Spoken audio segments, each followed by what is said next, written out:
Hello YT family, welcome to our channel.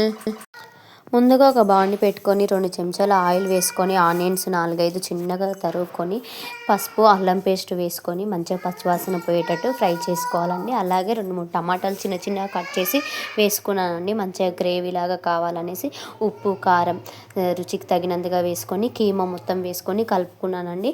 2 నిమిషాల పాటు నూనెలో మంచిగా ఉడకాలి మగ్గాలి అనేసి 2 నిమిషాలు పెట్టానండి.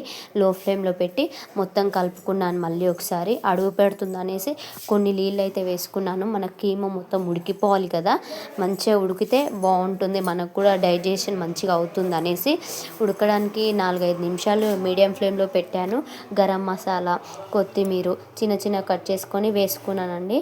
ఉడికిన తర్వాత అయితే సూపర్ అయిందండి కీమా కర్రీ, మటన్ కీమా. మీరు కూడా ఇలా ట్రై చేయండి ఖచ్చితంగా. అలాగే ఛానల్ సబ్స్క్రైబ్ చేసుకొని సపోర్ట్ చేయండి, లైక్ చేయండి, కామెంట్ చేయండి.